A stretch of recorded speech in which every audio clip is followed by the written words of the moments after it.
सो हाय, फिर मैंने कहा था कि जैसे इसके पहले जो हुआ वो 18A वीडियो था। अब जो आ रहा है वो 18B रहेगा। तो ज़्यादा टाइम ना वेस्ट करते हुए हम लेक्चर नंबर 18 के बी वाले पार्ट पे चलते हैं। और जैसा मैंने आपको बताया था कि वीडियो का लेंथ कम करने के लिए तो मैंने इसको बीच में स्टॉप किया था। तो 18A 18B मतलब लेक्चर नंबर 18 है। तो पहले चार न्यूमेरिकल हमने कर लिए थे। अब हम आगे बढ़ते हैं, आगे की तरफ कुछ न्यूमेरिकल करते हैं। ठीक है। सो चलो आगे बढ़ते हैं। अब देखेंगे कि अगला क्वेश्चन क्या है। तो बच्चों को देख के याद आ रहा होगा कि अगला क्वेश्चन क्या है। श्योर तुम्हें याद आ रहा है? डेफिनेटली तुम्हें याद आ रहा है।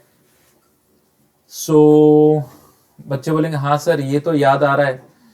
तो इसे हम कैसे करेंगे, थोड़ा दिमाग लगाओ। बच्चा बोलेगा सर वो किंग प्रॉपर्टी लगा दे क्या। किंग प्रॉपर्टी लगाने से कॉट 90 प्लस थीटा तो टैन थीटा होगा, थोड़ी ये होगा। फिर बच्चा बोलेगा फिर कैसे करें। फिर मैं बोलूंगा कि चलो साइन बाई कॉस करके देखे क्या। ये भी एक तरीका, सॉरी कॉस बाई साइन करके देखते हैं। 0 to π/2 मैंने तो बोला किंग प्रॉपर्टी, चांस था किंग प्रॉपर्टी लगाते तो शायद कुछ हो जाता। लेकिन लग रहा है कि नहीं, किंग प्रॉपर्टी से cot 90 minus theta tan theta होगा। हो सकता है फर्दर सिंप्लीफाई करके कुछ हो जाए। ठीक है। तो कॉट एक्स को कॉस बाई साइन 1/साइन, तो ये मुझे मिला cos x upon 1 + cos x by sine x common आके कट गया। फिर एक बच्चा बोलेगा अभी इसको कैसे सॉल्व करेंगे। हाँ, इसको सॉल्व करने का तरीका है 1 - cos x से ऊपर नीचे मल्टीप्लाई करके देख लो। फिर नीचे साइन स्क्वायर एक्स आ जाएगा ना। 0 to π/2 ये हो जाएगा cos x, ये हो जाएगा cos x, ये हो जाएगा 1 - cos x। ऊपर नीचे मल्टीप्लाई किया तो नीचे आ गया साइन स्क्वायर एक्स, नीचे आ गया साइन स्क्वायर एक्स। तो फिर आगे क्या करेंगे, बस आगे है यह आंसर के करीब ही है। 0 to π/2 फिर ये हो जाएगा cos x by sine square x. यहाँ पर ऐसे हो जाएगा cos x, यहाँ पर cos square x by sine square x हो जाएगा, जो हो जाएगा cot स्क्वायर एक्स। फिर ये जो चीज है 0 to π/2, 0 to π/2 ये जो चीज है 0 to π/2 हो जाएगी। ये हो जाएगा cot x cosec x dx। cot square x को लिख देते कोसेक स्क्वायर -1, क्योंकि कोसेक स्क्वायर एक्स का इंटीग्रल हमें मालूम है। 0 to π/2 -1 को +1 करते हैं क्योंकि ब्रैकेट में -1 आएगा ना। श्योर। अच्छा, जो बच्चा अभी जेई मेंस करने के पेपर कर रहा है अब उसको तो मैं ये नहीं समझाऊंगा कि चलो बेटा मैंने कॉट स्क्वायर एक्स का इंटीग्रल बताओ, फिर कहोगे कि सर हमें नहीं पता। तो कॉट स्क्वायर एक्स का ऑल्टरनेटिव बोलो कोसेक स्क्वायर थीटा -1, फिर वो लिखो ब्रैकेट में, लिखो ब्रैकेट खोलो +1 हो जाएगा। तो अब उतना तो मैं उम्मीद करता हूँ कि तुम्हें आएगा। अब ये क्या हो जाएगा minus cosec x cot x, ये I equal to minus cosec x cot x. Cosec x cot x का इंटीग्रल माइनस कोसेक एक्स आ जाएगा। तो मुझे इसे थोड़ा सा करेक्ट कर लेना चाहिए, इसे मुझे थोड़ा सा करेक्ट करना चाहिए। अब मैंने इसे लिख लिया 0 से π/2। ये तो कोसेक एक्स का हो गया, और कोसेक स्क्वायर एक्स का क्या होता है, उसका तो होता है माइनस कॉट एक्स। 0 to π/2 बरोबर। तो प्रीवियस पेज पे जाके देख लो कौन कौन सी चीजें थी। ये तो अच्छा यहाँ ठीक है, कोसेक एक्स कॉट एक्स था ना, तो कोसेक एक्स का डेरिवेटिव ही है ये। और ये माइनस कॉट एक्स का, और यहाँ पे एक्स आएगा 0 to π/2, 0 to π/2। अब कोसेक π/2 साइन 90 का उल्टा, तो I equal to minus cosec 90 1 minus cosec 0 1/sin 0। तो फिर ये चीज जो हो रही है वो तुम्हारी इनफाइनाइट बनती जा रही है। 1/sin 0 मतलब इन्फिनिटी ही आएगा ना। तो अगर ऐसा कुछ हो तो इसको बोलते हैं इम्प्रॉपर इंटीग्रल। तो इसमें ऐसे कर लो, limit x tends to 0 cosec x। ठीक है, क्यों? क्योंकि जहां पे इंफिनिटी आएगा उसे तो आपको ऐसे ही सॉल्व करना है। लिमिट, अब लिमिट डालोगे तो इंफिनिटी ही है एक तरीके से। अच्छा, क्योंकि मैं यहां पर भी देख रहा हूं कॉट 90 कितना होता है 0, कॉट 90 0 होता है, माइनस कॉट 0 मतलब कॉस अपॉन साइन। तो फिर ये भी चीज तुम्हें वही देगी कि लिमिट x टेंस टू 0, ठीक है, कॉट x। अब कोई बच्चा बोले कि सर ऐसे क्यों लिख रहे हो, मतलब इसके पीछे का क्या रीजन है, आप इन्फिनिटी डायरेक्ट क्यों नहीं लिख देते? तो मैंने तो तुम्हें कई बार बताया कि अनडिफाइंड या इन्फिनिटी तो सच बोलूं तो कुछ होता ही नहीं है। एक होता है ना अनडिफाइंड, ठीक है, नॉट इन्फिनिटी। तो ऐसे क्वेश्चन को अगर तुम्हें सॉल्व करना है ना, तो तुम्हें उसे लिमिट में दिखाना पड़ेगा, लिमिट में दिखाओ, और अब इसकी लिमिट सॉल्व करनी पड़ेगी। अब देखोगे एक मैजिक दिखेगा तुम्हें कि अगर तुम इन्फिनिटी लिखते हैं, कोई बच्चा माइनस इन्फिनिटी लिखता है, फिर यहाँ माइनस इन्फिनिटी लिखता है, फिर कई बार होता है ना -2 टाइम्स ऑफ इन्फिनिटी, फिर बच्चे ही ट्रैप हो जाते हैं, अरे यार मेरे को तो इन्फिनिटी आ रहा था। Minus limit x tends to 0 cot x cosec x. तुम्हें लगे कि ये पॉइंट डालने पे मुझे इन्फिनिटी आ रहा है, तो उसको डायरेक्टली मत पुट करो, उसकी लिमिट ले लो। अब देखो होगा क्या कि अभी दो लिमिटिंग वैल्यू लिमिट सेम है, तो अभी आगे सॉल्व हो जाएंगे। I equal to -1 plus π/2 plus limit x tends to 0 cosec x मतलब 1/sin x, तो 1 माइनस cos x upon sine x. अगर तुम 0 डालते हो तो 0 मतलब 1 - 1 0, तो LH रूल तो तुम्हारा लग जाएगा, डायरेक्ट LH रूल ही लगा दो 1 प्लस π/2। फिर तुमने LH रूल लगाया तो ये साइन एक्स हो गया, साइन 0 कितना होता है 0, ठीक है, और एक कॉस एक्स हो गया, तो कॉस एक्स हो गया, तो फिर कॉस 0 कितना होता है 1, तो 1 प्लस π/2 आ रहा है। कहीं तो देख लो कोई दिक्कत तो नहीं है, मुझे तो नहीं लग रही है कहीं। 1 प्लस π/2, 1 प्लस π/2 -1। अच्छा थोड़ा पीछे देख लेते हैं हम लोग, कहीं लिखने में प्रीवियस, हाँ हमने किया 1 माइनस कॉस एक्स से ऊपर नीचे मल्टीप्लाई कर दिया, ठीक है। अच्छा इसने तो दिया है कि ओके ऐसा है answer, m plus m into pi plus n, कुछ ऐसे दे रखा है। तो चलो फिर हम ऐसे लिख लेते हैं नेक्स्ट। चलो हमारा आंसर तो करेक्ट है, ये तो 0। फिर इसने दे रखा है कि ये आंसर जो है ऐसे फॉर्म में है m into pi plus n, ठीक है। तो इस हिसाब से m pi plus m n ऐसे कुछ आ रहा है, इक्वल टू π/2 प्लस 1, ऐसे कुछ नहीं आ रहा है।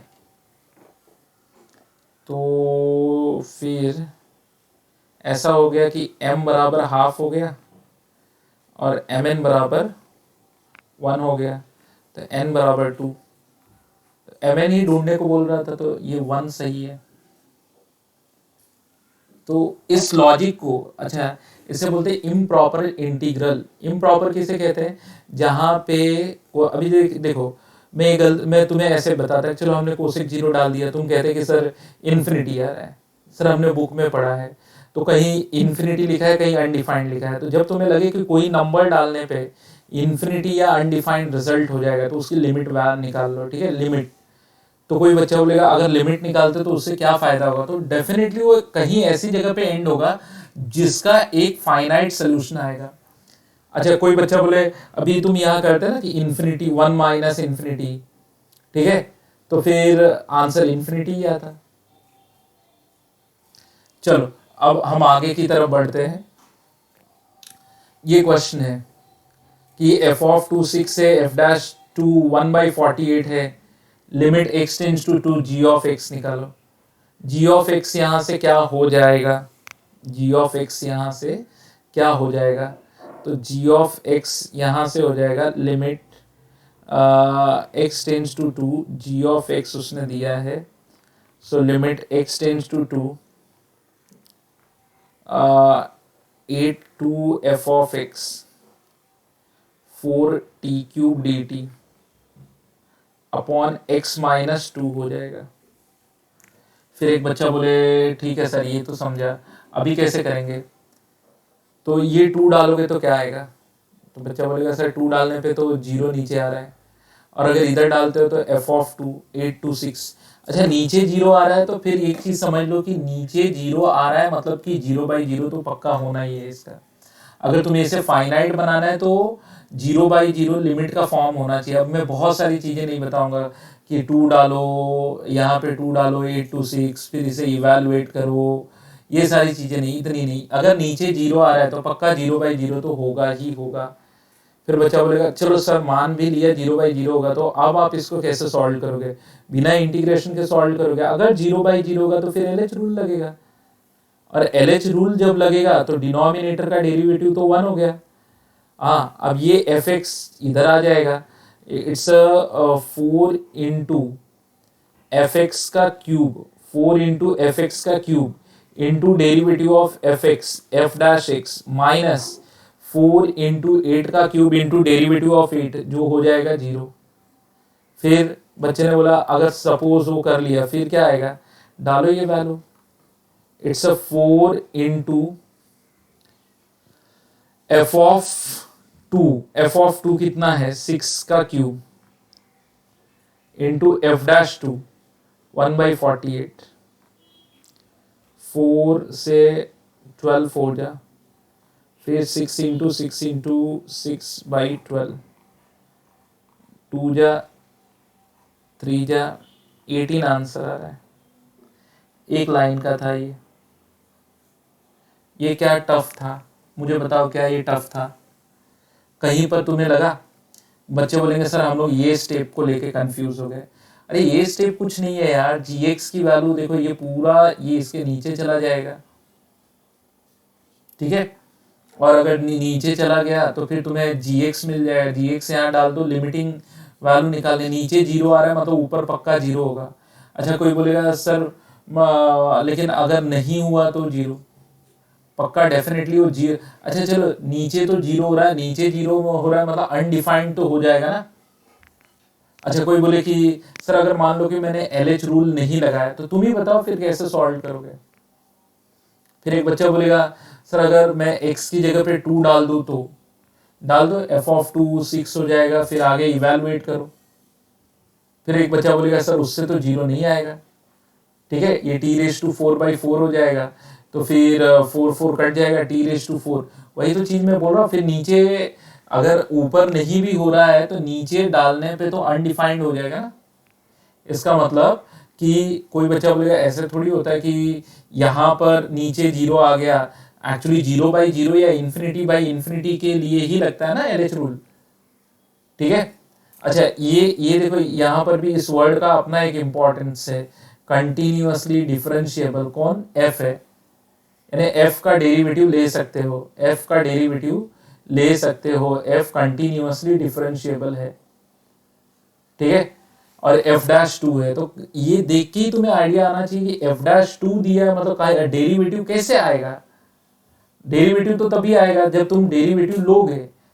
फिर एक बच्चा बोलेगा डेरिवेटिव क्यों ले, इसलिए कि डेरिवेटिव लेने से नीचे वो अनडिफाइंड वाला, कहीं ऐसा आंसर है क्या तुम्हें अनडिफाइंड वाला? इस पे बहुत सारे सवाल जवाब होते हैं कि सर ऐसा नहीं हो रहा है, वैसा नहीं हो रहा है। तो सीधी बात है, अनडिफाइंड को डिफाइंड बनाना है, बाकी सब छोड़ दो। ये तो नॉर्मल बोर्ड का न्यूमेरिकल है, इससे तो मैं ज़्यादा वैल्यू भी नहीं देता, क्योंकि ये तो न्यूमेरिकल अगर कोई बच्चा सीईटी लेवल का देख रहा हो तो उसके लिए भी बड़ा काम आएगा। फिर ये 1/cos हो जाएगा, ये 1/sin हो जाएगा, ठीक है। 1/cos raise to 2/3x, sin raise to 2/3x, sorry 4/3,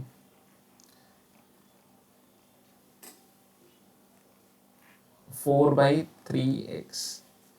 फिर बच्चा बोलेगा चलो सर बोर्ड लेवल का है तो बताओ लाइन ऑफ थिंकिंग क्या रहेगी। नीचे अगर साइन कॉस देखो तो 6 स्क्वायर बनाने की कोशिश करो, 6 स्क्वायर, डेफिनेटली नीचे टैन ही जनरेट होगा। बच्चा बोलेगा कैसे? ऐसे क्वेश्चन को ना देखो, ये क्वेश्चन मैं सच बोलूँ तो पहली बार देख रहा हूँ।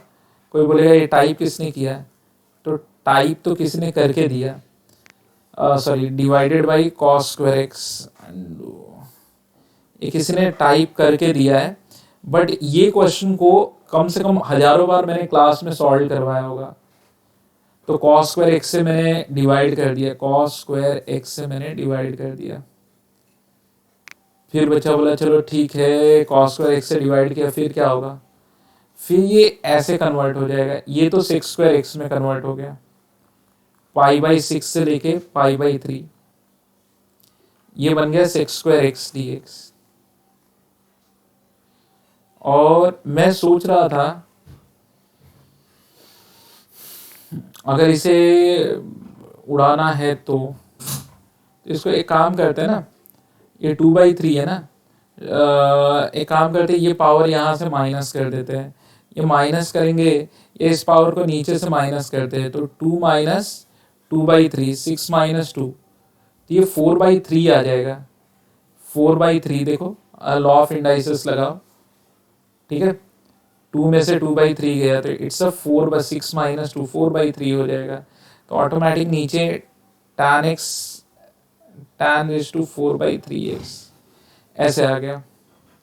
फिर tan को अगर तुमने t लिया तो, अच्छा सब्स्टिट्यूशन के लिए याद रखना कि जो हम सब्स्टिट्यूशन कर रहे हैं गिवन लिमिट्स में वो कंटिन्यूअस होना चाहिए। तो फिर बच्चे ने बोला सर चलो अगर t रेज टू 4/3 हो गया, t रेज टू 4/3 तो ये dt हो जाएगा। फिर tan x को हमने t लिया है तो tan 30 1/√3 and tan 60 1/√3, just a minute, हाँ, tan 30 1/√3, tan 60 √3, √3 थोड़ी सी दिक्कत आ रही है सॉफ्टवेयर में, ठीक है, √3। फिर रेज टू -4/3, तो -4/3 + 1 अपॉन -4/3 + 1, -4/3 + 1 तो कितना हो गया?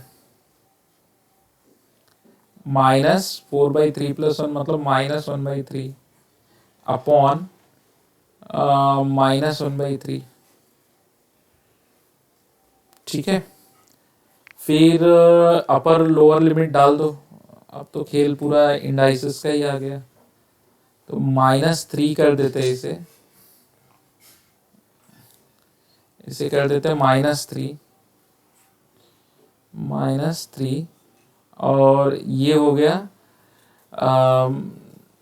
3 चलो इसे 1/3 ये हाफ है और 1/3 है, तो 3 ½ इंटू 1/3 यानी कि 1/6 हो रहा है, माइनस, श्योर यही होगा, माइनस अपर लिमिट इसे -3/t/1/3 लिख दिया है, माइनस फिर अगला स्टेप लोअर लिमिट मतलब 1/√3 यानी कि t⁻⁻⁻, बरोबर, t⁻⁻⁻,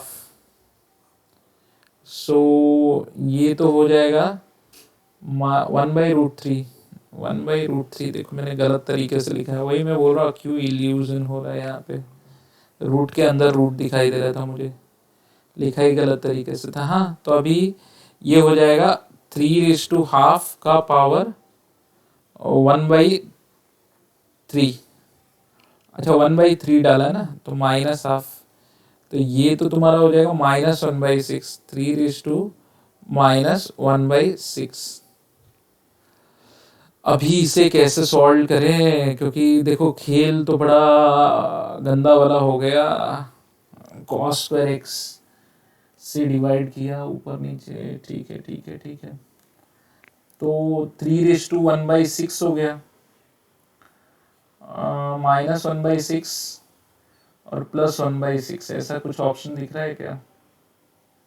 ठीक है कोई बात नहीं, अगले पेज पे चलते हैं। चलो करीब है, आंसर के करीब है। -3 इंटू ये आ गया 3/-1/6 -3/1/6। अब ये 3/1 मल्टीप्लाई हुआ, लॉ ऑफ इंडाइसिस लगा, -1 प्लस मतलब 1 - 1/6 यानी 5/6, 3/5/6 और 1 प्लस तो 3 - 3/7/6। तो आ गया आंसर 3/7/6 -3/5/6। अच्छा अब इसकी ये राम कहानी है कि अगर तुम एग्जाम के दिन करो ना तो ये बहुत माथा पच्ची हो जाएगी, फिर तुम एकदम बोर हो जाओगे, पक जाओगे सॉल्व करते करते ऐसे क्वेश्चंस को।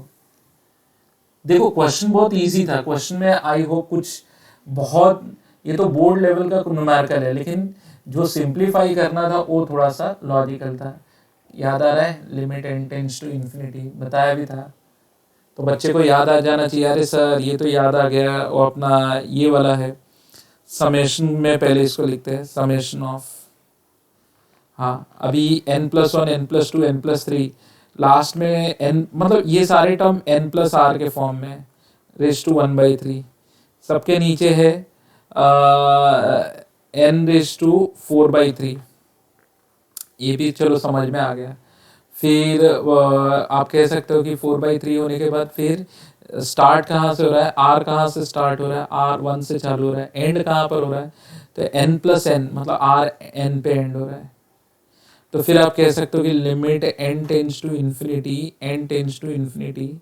अब मैंने क्या कहा था, इसमें क्या क्या चाहिए, एक हमें चाहिए 1/n, चलो निकाल लिया, या यूं को divided by n into 1/n into 1/n, numerator denominator. तो ये पावर कितना हो गया, अगर इसको डिवाइड किया तो बाई n से, तो 1/3 हो गया। तो ये ऐसे लिखा जाएगा (1/3 n + r/n। अगर जिस बच्चे को न समझ में आए तो चाहे तो ब्रैकेट खोल के देखो, ये बहुत इजी न्यूमेरिकल है। r = 1 to n। लिमिट, चलो अब लिमिट विमिट का झंझट नहीं लगाते, डायरेक्ट आंसर लिखते हैं। ये कांस्टेंट है 0, ये इसका कोएफिशिएंट क्या है 1, तो ये 1।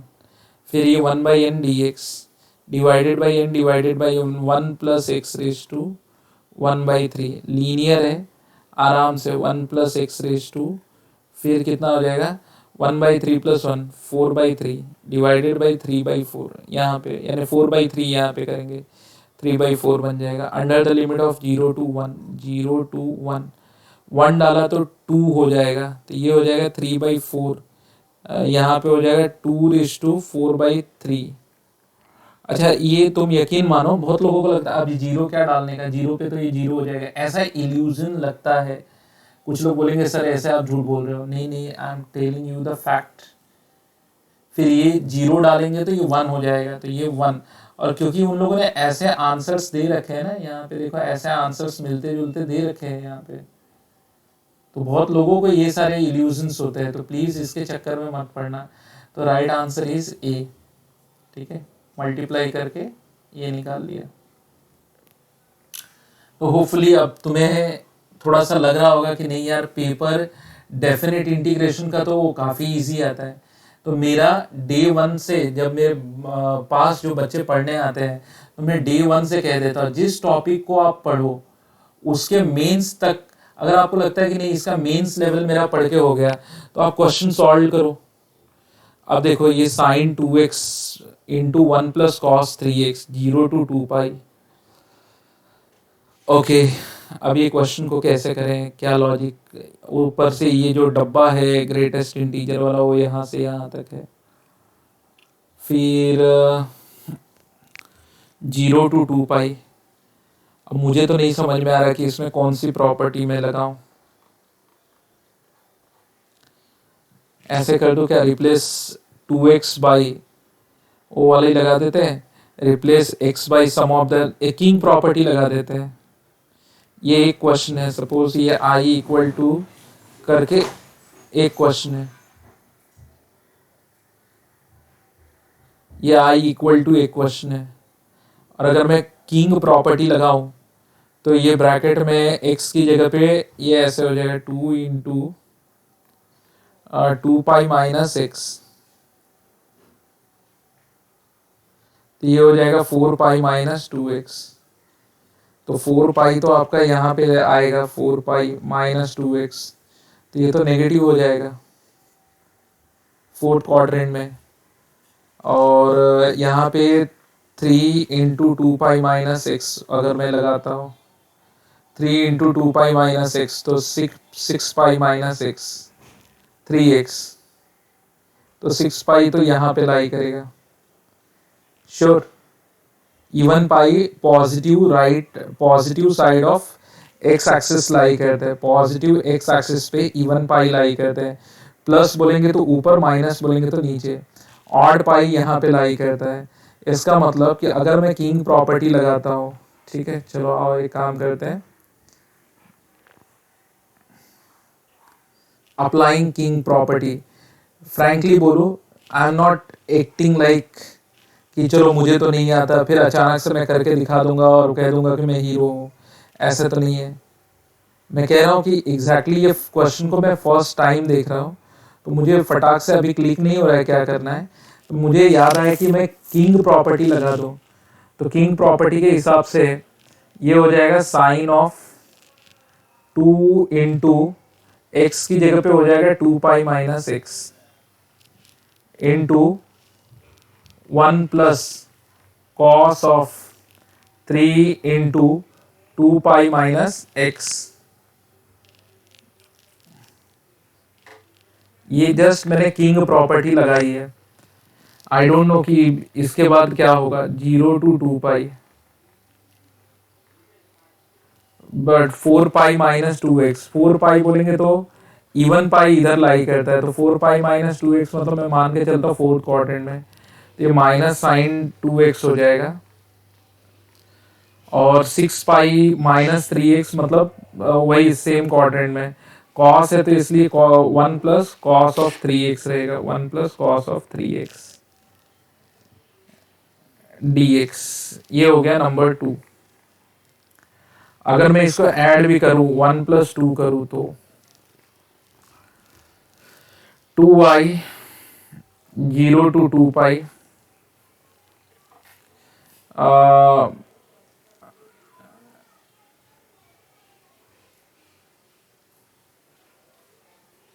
Sign 2x into 1 plus cos 3x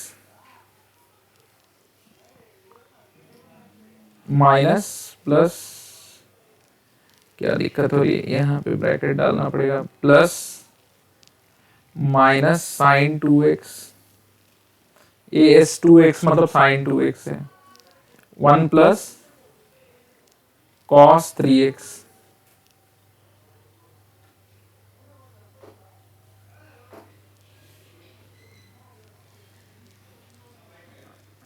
ठीक है, तो चलो, लेकिन अब मुझे थोड़ी सी दिक्कत महसूस हो रही है कि यार अब क्या लगाऊं।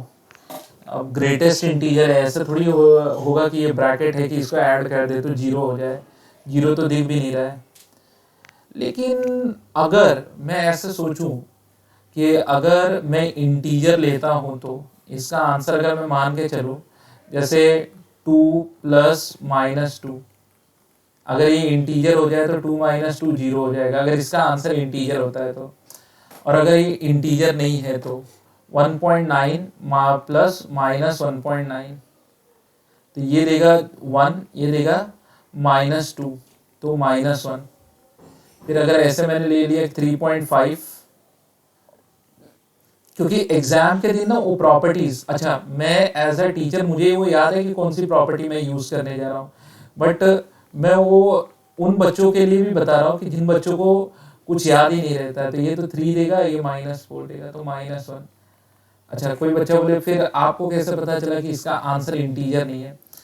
सुनो, मैं वैसे तो मेरे पास 100 तरीके हैं, लेकिन एक स्टूडेंट की तरह देखूं, अगर इसका आंसर इंटीजर बन जाए तब तो ओवरऑल जीरो, तो जीरो ऑप्शन में नहीं दिया है, तो जीरो अगर नहीं है तो greatest integer of x plus greatest integer of -x, ठीक है, greatest integer of x plus greatest integer of -x को ऐड करने के बाद -1 आता है।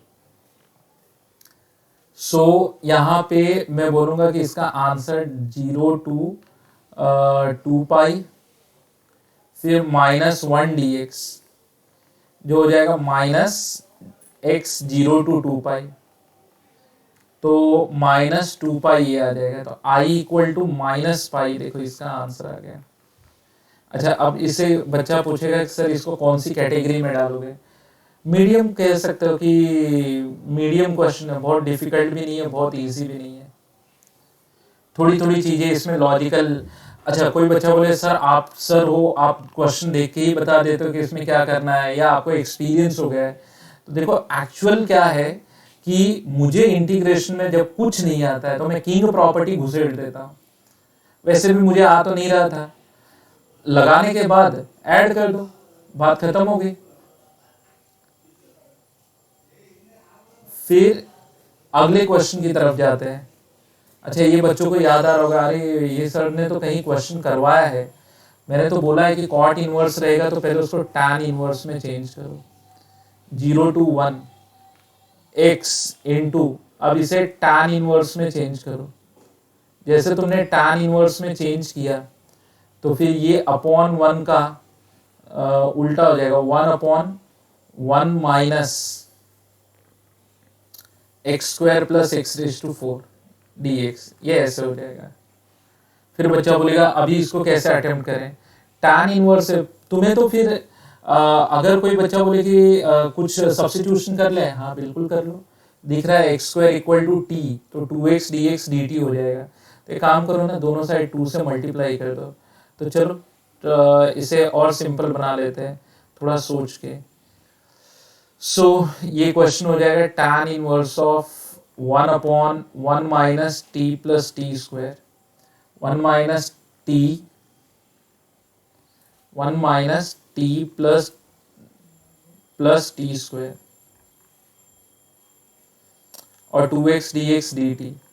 और तुमने tan x को लिया है तुमने t, तो tan of 0 is 0 and tan of, कहाँ दिक्कत आ रही है, सॉरी tan x को t नहीं लिया है तुमने, x को लिया है, x² को t लिया है, तो 0 डालोगे तो 0 आएगा, 1 डालोगे तो 1 आएगा, तो इससे लिमिट पे कोई फर्क नहीं पड़ा। x 0 डालोगे तो 0 आएगा। फिर बच्चा बोले अभी ये वाला स्टेप में कैसे सोचूं? तो अगर tan इनवर्स का प्रॉब्लम है तो tan inverse of alpha plus beta upon 1 minus alpha beta सोचो, या tan inverse of alpha minus beta upon 1 plus alpha beta सोचो। कोई बच्चा बोलेगा सर आपको कैसे ध्यान आया? अगर ये ओनली tan इनवर्स होता ना तब मैं बोलता बाई पार्ट्स लगा दो, ठीक है, लेकिन नहीं है तो फिर आपको थोड़ा सा सोचना पड़ेगा। 0 to 1, तो मैंने कहा कि चलो ऐसे सोच लेते हैं। अगर मैं नीचे से, कोई बच्चा बोले क्या बनाओगे सर, नीचे प्लस की माइनस, चलो कुछ भी कर लो, अभी जैसे इधर t बड़ा है तो t कॉमन ले लिया, तो इधर से t-1 बनेगा, फिर ऊपर सब्ट्रैक्ट हो जाएगा, t में से t-1 गया dt, बरोबर। फिर ये हो जाएगा tan inverse of t, next 2i = 0 to 1, ये हो जाएगा tan inverse of t dt minus 0 to 1 tan inverse of t minus 1 dt। ठीक है, समझ में आई मेरी बात? लगभग हम सही जा रहे हैं। कई चलो यही वो किंग प्रॉपर्टी लगा देते कि रिप्लेस टी बाई, ठीक है, replace variable by sum of the limit minus x, तो 1 माइनस टी कर देते हैं। 1 1 कट जाएगा, माइनस टी रहेगा, और माइनस टी रहेगा। अगर चलो एक लाइन लिख ही देते हैं। अच्छा, लेकिन एग्जाम में इतना समय नहीं होता है कि आप चीज़ों को लिखो समझो। थोड़ा तुम्हारी पेन की स्पीड पे डिपेंड करता है कि आप कितने क्वेश्चन कंप्लीट कर पाओगे। -1 dt and I hope I am not going to wait कि आप इसको 1 1 काटोगे, माइनस टी को माइनस बाहर करोगे। tan inverse of minus T क्या होता है? Minus tan inverse of T. तो ये 0 to 1 tan inverse of T. अब ये सॉल्वेबल है। कुछ मैंने बताया था ना कि स्पेशल फंक्शन होते हैं जिसका हमें इंटीग्रेशन बाई पार्ट से निकालना पड़ता है, जहाँ पे v1 लेना पड़ता है। तो ये 2 2 कट गया 2i का, तो i इक्वल टू अब क्या हो जाएगा? तो u इंटीग्रल ऑफ v मतलब tan inverse of t integral of tan inverse of t into integral of 1 1 मतलब t 0 to 1 minus 0 to 1 integral of 1 मतलब t, tan इनवर्स का derivative 1 upon 1 plus t square dt। फिर मैंने 2 से multiply divide कर लिया, फिर 1 डाल दिया। 0 डाल के तो यहाँ कोई मतलब नहीं है। तो i equal to tan inverse of 1 कितना हो गया? π/4 minus half log of mod of 1 plus t square 0 to 1।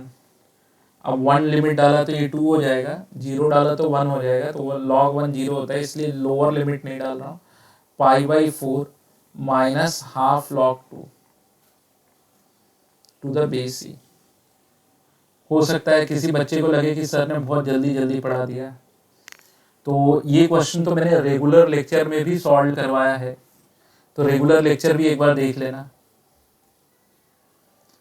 अच्छा, ये भी रेगुलर का ही क्वेश्चन है। तो अगर आप मेरे रेगुलर लेक्चर को भी ध्यान से देखते हो, अच्छा कोई बच्चा बोलेगा तो रेगुलर लेक्चर में लगता है आपने यही कॉपी कर लिया था, इसको ही रेगुलर से उठा लिया। इसको रेगुलर से उठाया तो तुम लोग सोच लो कि जो मैं पढ़ा रहा हूँ उसका कितना इम्पोर्टेंस है। और एक फैक्ट है कि मैंने रेगुलर का जो नोट्स बनाया है वो बहुत पहले का नोट्स है मेरा, लगभग 8-10 साल हो गए। तो 8-10 साल पहले मैंने ऐसे क्वेश्चंस को सोचा था, बनाया था, और सोचा भी नहीं था। देखो, मैं बार बार कहता हूँ कि I am not habitual to speak lie, झूठ बोलने की मेरे को आदत नहीं है। मैं ज़्यादातर न्यूमेरिकल किसी न किसी बुक से, अब वो जो भी स्टैंडर्ड बुक मार्केट में चल रही है, ठीक है, कम से कम 10-12 पब्लिकेशन से उठाता हूँ और आप लोगों के सामने लेके आता हूँ, क्योंकि मैं आपको समझाने में एनर्जी वेस्ट करता हूँ rather than creating the new question. ठीक है, तो ये मैं सामने से कह रहा हूँ कि ये क्वेश्चन भी मैंने किसी न किसी बुक से लिया है। हाँ, कुछ कुछ मॉडिफाई मैं कर देता हूँ, जैसे कहीं पे sin⁻³ है तो अगली बार 6 डाल दूंगा, नीचे स्क्वायर अगर कुछ ऐसा कर दूंगा मैं। ओके, चलो, तो एक बच्चा बोलेगा इसका लाइन ऑफ थिंकिंग क्या है? बहुत इजी है, रेगुलर में भी करा है। किंग प्रॉपर्टी अप्लाई कर दो। मुझे तो नहीं समझ में आ रहा था। किंग प्रॉपर्टी कहती है, ये देखो, ये sin x प्लस, ये sin x plus cos x हो गया, sin x plus cos x हो गया। अब किंग प्रॉपर्टी के हिसाब से 0 to π/2 sin 90 minus theta cos theta, ये cos x plus sin x, फिर 2i, मतलब इसको, ये 1 है ये 2 है, दोनों को ऐड करने पे 2i equal to 0 to π/2 sin³ theta plus cos³ theta क्या होता है? अच्छा 1 मत बोल देना, बहुत सारे गधे 1 बोलते हैं। कोई बोले सर कुछ नहीं होता है, ए क्यूब प्लस बी क्यूब लगाओ, ए प्लस बी, क्योंकि इनका डिनोमिनेटर सेम है तो डिनोमिनेटर नीचे लिख दिया जाएगा। ठीक है, अब numerator a cube plus b cube हो गया, तो a cube plus b cube क्या होता है, ए प्लस बी, एक ब्रैकेट में, इस ब्रैकेट में ए स्क्वायर प्लस, अच्छा a square plus a b plus b square, अच्छा a square plus a square plus b square minus a b, sorry a square plus b square minus a b होगा, plus है ना, या a square minus a b plus b square, वैसे भी बोल सकते हो, नो इशू। तो मैंने a square plus b square minus a b बोला, थोड़ा इजी टू अंडरस्टैंड है।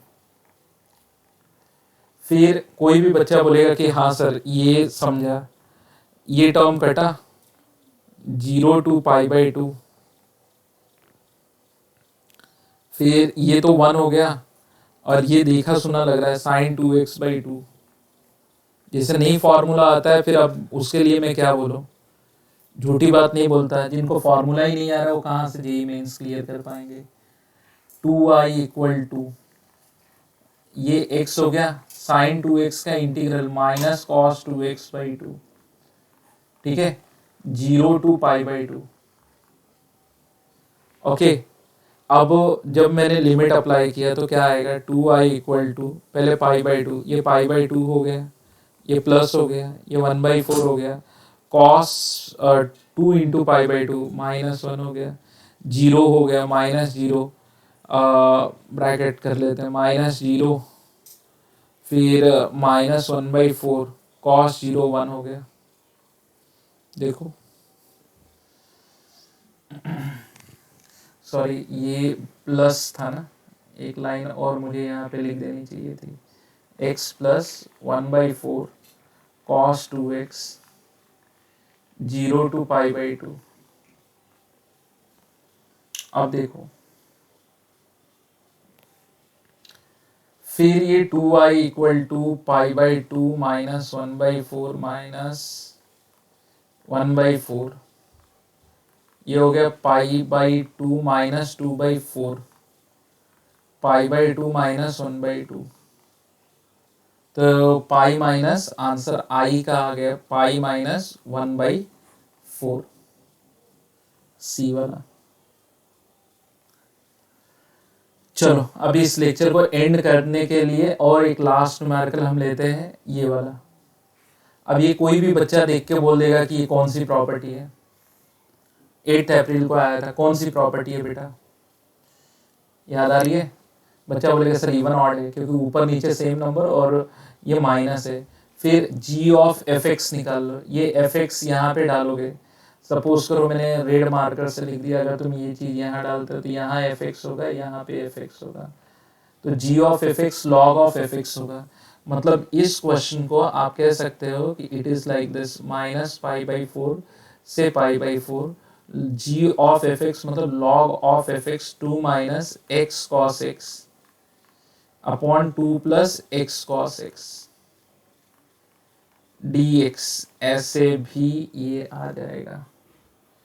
फिर एक बच्चा बोलेगा हाँ सर ये ऐसे आ गया, फिर क्या करेंगे? फिर वो प्रॉपर्टी याद करो, और या फिर इसको प्रूव करो कि ये इवन है कि ऑड है। ये तो दिखता ही ऑड है, -x डालेंगे तो ये प्लस हो जाएगा, cos -θ cos θ ही होता है, तो ये प्लस ये माइनस हो जाएगा, log a/b minus log b/a, तो ये तो ऑड फंक्शन है, ये ऑड फंक्शन है, और अगर ये ऑड फंक्शन है तो आंसर क्या होगा, 0 होगा। ठीक है, डायरेक्टली भी तुम कह सकते हो, इतना इजी था। देखो इसको सॉल्व करने में हार्डली 10 सेकेंड लगेंगे। ठीक है, और कोई बोले सर 0 तो है ही नहीं, तो log 1 क्या है, log 1 तो 0 ही होता है ना। अच्छा कोई बोले कि सर अगर ऐसा नहीं किया तो फॉर्मूला लगा के किया, तो फॉर्मूला है क्या पहले वो देखो, -a/a fx dx is same as 0 to a f of x plus f of -x dx।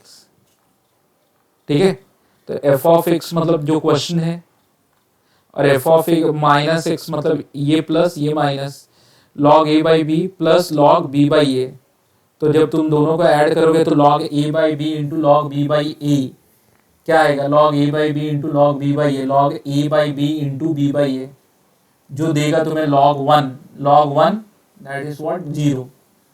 Understood? कहीं तो ये बहुत फास्टर तो नहीं हुआ? तो जो लोग ये वीडियो देखेंगे वो मुझे कमेंट करके भी बताएंगे कि मुझे ये वाला क्वेश्चन का सोल्यूशन नहीं समझा। लेकिन अब तक जितने भी न्यूमेरिकल अगर तुमने किए होंगे तो तुम्हें इस चीज की आइडिया तो आ गई होगी कि डेफिनेट इंटीग्रल भी डिफिकल्ट नहीं होता है। ठीक है, एक आध बार ऐसे क्वेश्चन से एनकाउंटर हो सकता है जो थोड़ा सा लॉजिकल हो, थोड़ा सा सोचने वाले हो, बट ये डिफिकल्ट नहीं होगा।